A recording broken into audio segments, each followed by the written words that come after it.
Welcome to Module 6, Prevention and Risk Management. Listed on the screen is an overview of this module, its objective, and the topics that will be covered.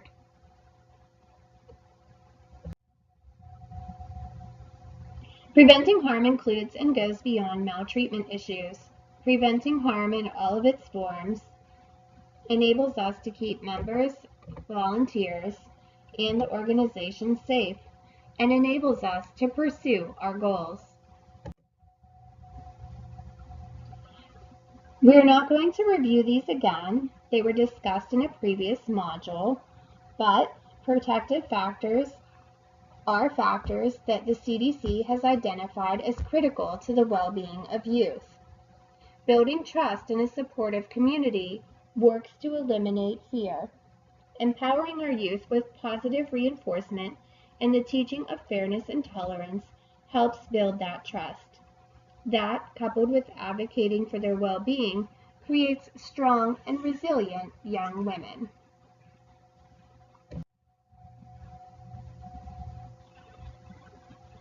Physical safety concerns the safety and security of the places we meet, have events, and how we get to and from them. It is important to consider all of these factors.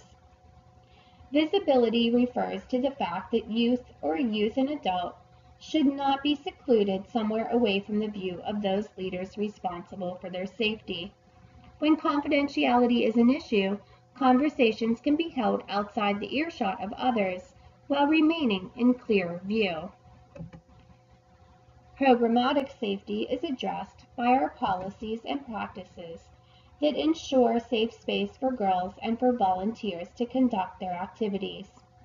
You can refer to the Code of Conduct and the Youth Protection Policy for more specifics. The Nonprofit Risk Center defines risk as deviation from what you expect to occur. Others may define it differently.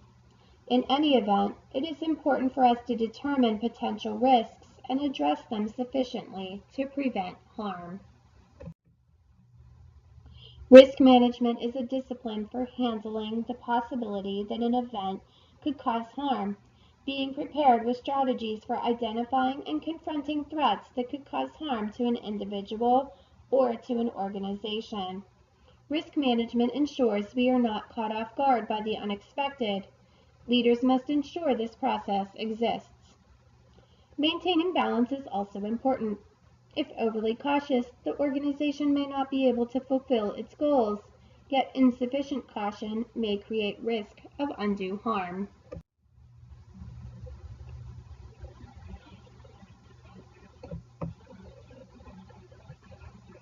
Assess the environment of an activity.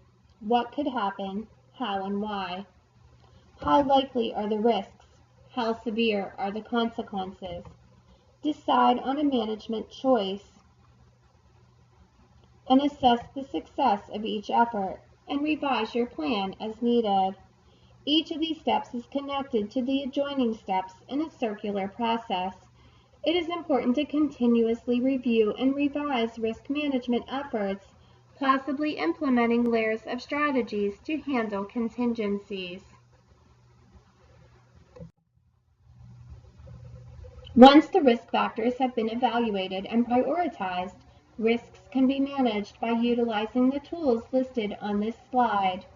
Eliminate risk by not having the activity, alter conditions to make it safer, contract with another group or service, and proceed and prepare for potential risks. Many risks can be reduced or eliminated by prior planning. Risk may be mitigated by obtaining additional insurance, sharing the event with another group, or contracting services, for example, arranging for a bus company to provide transportation. However, risk can never fully be transferred. Loss of reputation or public confidence in the event of injuries or other harm should also be considered as risks. Understanding of these factors and their interconnection is a key to a strong risk management plan. The complexity of the plan should increase in relation to the level or risk.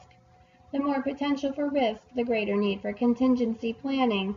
If Plan A fails, those in charge need to be ready with Plan B. Policy and established procedure. Provide the framework, and sound decision-making practices are critical. All involved must maintain and understand the chain of command and the decision-making process to create necessary trust. This list defines the tools for leaders to utilize in making choices and decisions about risk assessment and management. The Season of Hope, a risk management guide for youth-serving nonprofits, is available online.